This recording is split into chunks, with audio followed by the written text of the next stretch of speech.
Bismillahirrahmanirrahim. Assalamualaikum warahmatullahi wabarakatuh. Kembali lagi dengan saya Ulfa Hairunisa dalam mata pelajaran Sejarah Indonesia kelas 12. Nah, pada kali ini kita akan memasuki di bab 4, yaitu tentang Indonesia pada masa Orde Baru. Nah, di sini kita akan bagi menjadi 4 pembahasan, yaitu pada masa transisi, yang kedua stabilisasi politik dan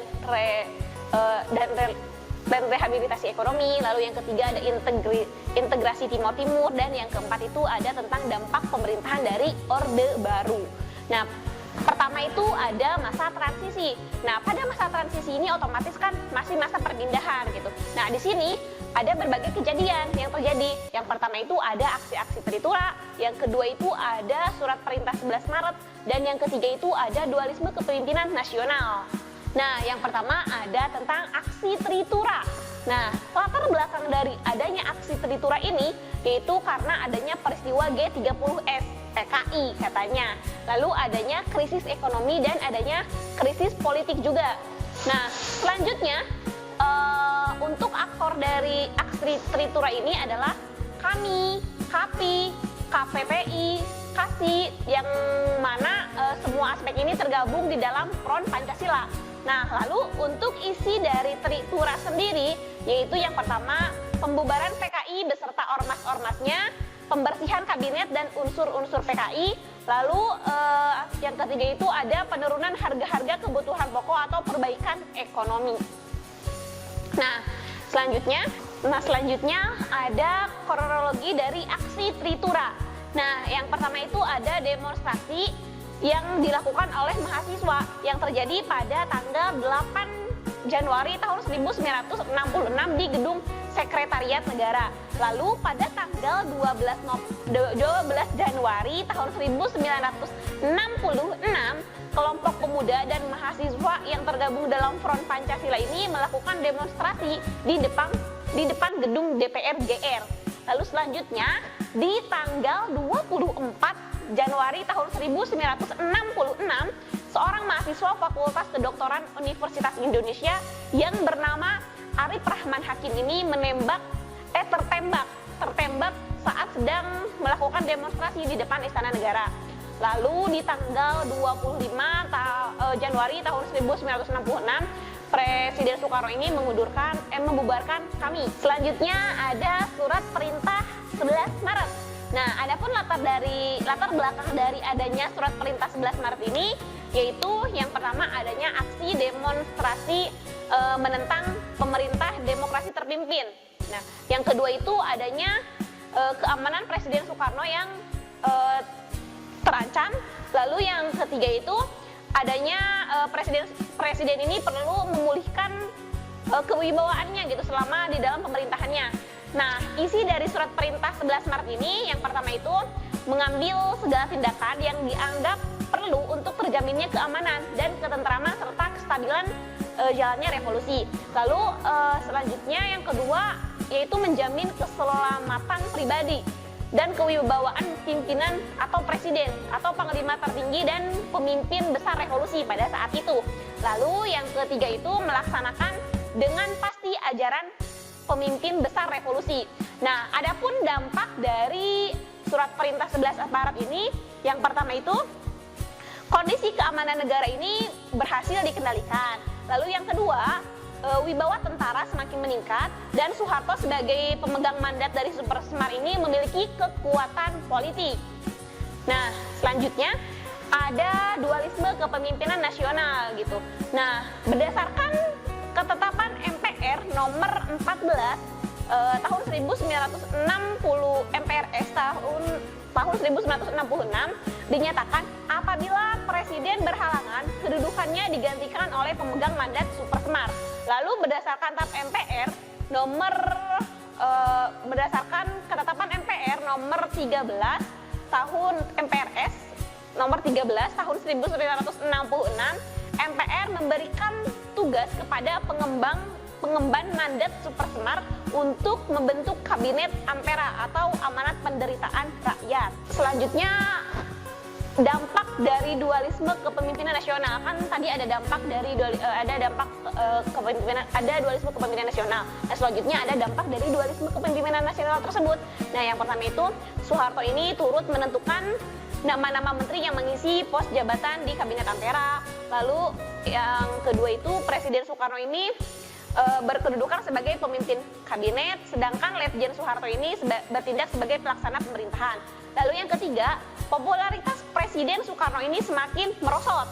Dan yang terakhir, adanya tuntutan agar Presiden Soekarno ini mengundurkan diri dari jabatannya.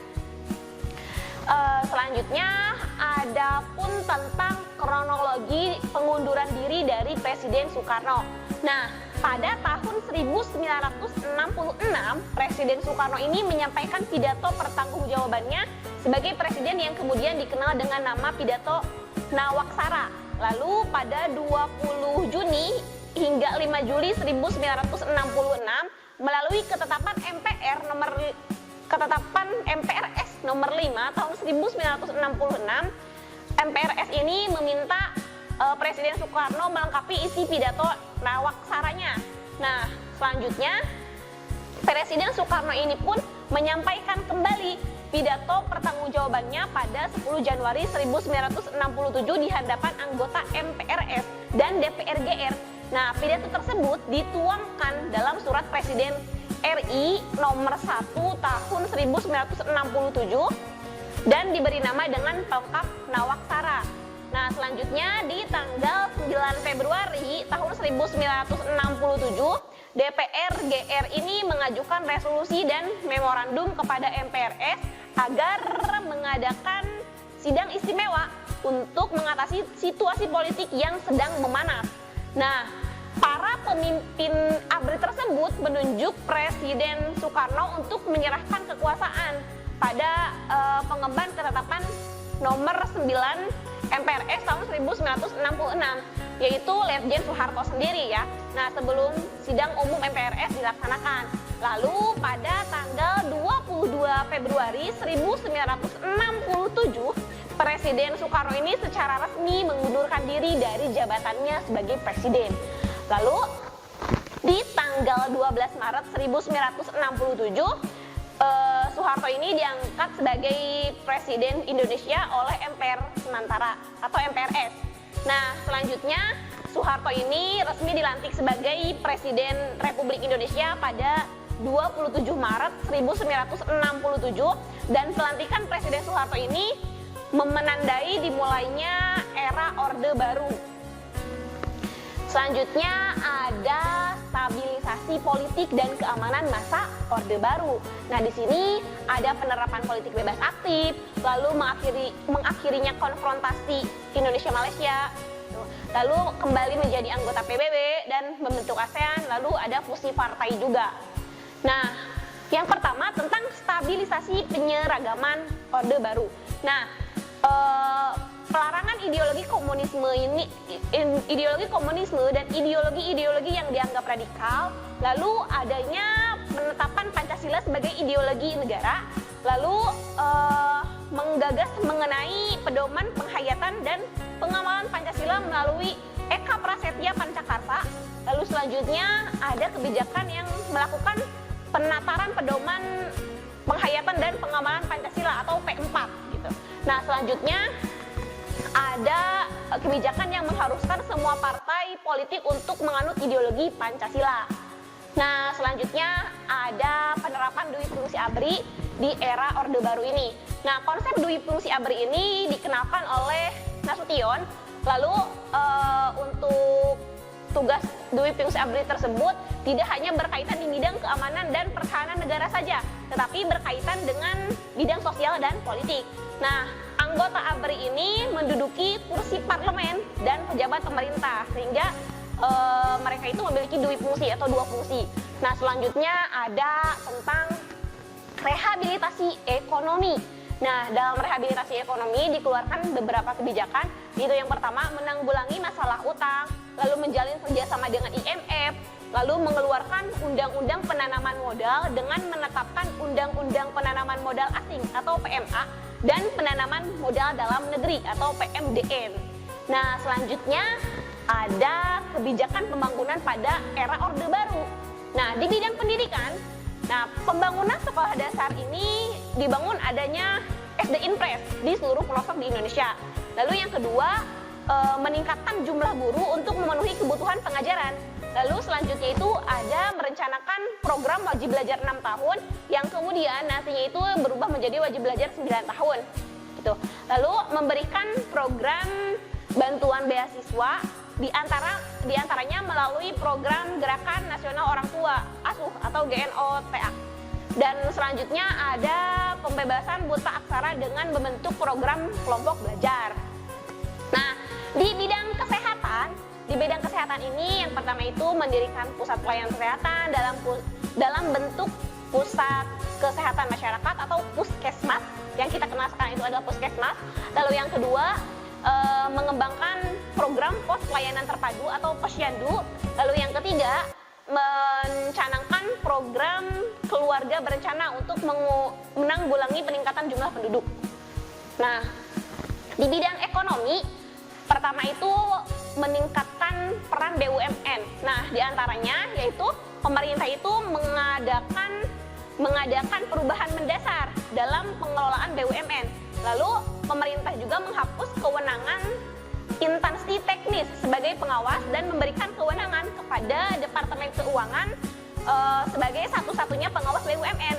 Lalu di bidang ekonomi yaitu pemerintah juga memperluas lapangan kerja. Nah, di sini pemerintah itu berusaha menciptakan lapangan kerja melalui proyek padat karya dan bantuan pembangunan daerah. Lalu selanjutnya pengerahan tenaga kerja sukarela melalui Badan Urusan Tenaga Kerja Sukarela Indonesia. Dan tenaga kerja sukarela ini bertugas sebagai tenaga pelopor pembangunan dan pembaruan berbagai bidang di desa-desa. Lalu selanjutnya ada bidang sosial budaya. Nah, dalam bidang sosial budaya ini langkah pertamanya itu dengan mencanangkan program transmigrasi untuk pemerataan jumlah penduduk. Lalu menurunkan angka pengangguran dengan menyalurkan tenaga kerja di sektor perkebunan, perikanan, ekspor kayu, dan sebagainya. Lalu memberikan sosialisasi agar kebudayaan dan kesenian yang berkembang itu sesuai dengan kepribadian bangsa. Lalu selanjutnya meningkatkan pembinaan melalui sekolah-sekolah, kursus dan organisasi-organisasi kesenian.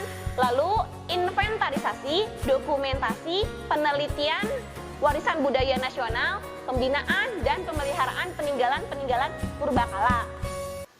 Nah, adapun pelaksanaan demokrasi pada masa Orde Baru. Nah, yang pertama itu demokrasi pada masa Orde Baru ini menganut sistem demokrasi Pancasila, ya, karena digembur-gemburkannya juga Pancasila kan gitu. Nah, yang kedua, demokrasi ini dijalankan berdasarkan Pancasila, Undang-Undang Dasar 1945 serta ketetapan MPRS.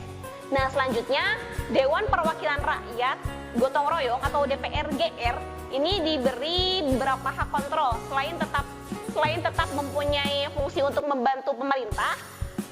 Nah, selanjutnya lembaga kepresidenan juga merupakan pengontrol, terutama lembaga negara lainnya, baik yang bersifat suprastruktur maupun yang bersifat infrastruktur. Nah, selanjutnya pemerintah ini mengawasi dan mengontrol kehidupan demokrasi. Nah, kita masuk di subbab yang ketiga, yaitu tentang integrasi Timor Timur. Nah, di sini ada latar belakang dan proses integrasi Timor Timur itu seperti apa. Nah, oke, yang pertama itu tentang latar belakang dari integrasi Timor Timur. Nah, yang pertama itu latar belakangnya karena adanya perubahan kebijakan pemerintah Portugis terhadap Timor Timur, yaitu dengan menetapkan Timor Timur sebagai salah satu provinsi dari Portugis sendiri. Lalu rakyat Timor Timur ini menghendaki kemerdekaan Timor Timur atas penjajahan Portugis. Lalu penghapusan status koloni terhadap jajahan Portugis sebagai revolusi bunga. Nah, selanjutnya ada proses integrasi Timor Timurnya sendiri gitu. Nah, di sini muncul beberapa partai politik yang memperjuangkan kemerdekaan Timor Timur. Yang pertama itu ada UDP yang menghendaki agar Timor Timur ini tetap berada di bawah kekuasaan Portugis dengan menjadi provinsi Portugis di seberang lautan. Lalu selanjutnya ada Fretilin. Fretilin ini menghendaki kemerdekaan penuh bagi rakyat Timor Timur. Lalu yang ketiga itu ada Apodeti. Nah, Apodeti ini menghendaki agar Timor Timur ini berintegrasi dengan wilayah Indonesia. Nah, lalu ada Klibur on Timur Aswain. Nah, atau disingkat sebagai kota. Kota ini berintegrasi dengan wilayah Indonesia. Dan yang terakhir itu ada Trabalista yang tujuannya juga sama, yaitu untuk berintegrasi dengan wilayah Indonesia. Nah, adapun kronologi dari integrasi Timor Timur itu pada tanggal 28 November 1975, Fretilin ini memproklamasikan kemerdekaan Timor Timur. Lalu di tanggal 30 November 1975, kelompok pro NKRI ini yang membacakan deklarasi Balibo yang berisi tentang keinginan bergabung dengan Republik Indonesia. Lalu di tanggal 17 Desember 1975, tentara Indonesia masuk ke Timor Timur sekaligus menandai adanya operasi Soroja. Dan selanjutnya di tanggal 31 Mei 1976, Kepala Pemerintahan Timor Timur ini mengajukan petisi yang berisi penggabungan Timor Timur dengan Indonesia. Lalu di tanggal 17 Juli 1976, Timor Timur ini resmi menjadi bagian dari Provinsi Republik Indonesia. Nah, masuk di bab yang keempat, yaitu tentang dampak pemerintahan Orde Baru. Di sini ada dampak di bidang politik dan ada dampak di bidang ekonomi. Nah, untuk di bidang politik sendiri ini, pertama itu ada penyimpangan prinsip demokrasi karena Presiden Soeharto ini menjadi penguasa tunggal pada saat itu. Lalu maraknya praktik KKN, korupsi, kolusi, dan nepotisme yang menjangkiti birokrasi pemerintahan gitu.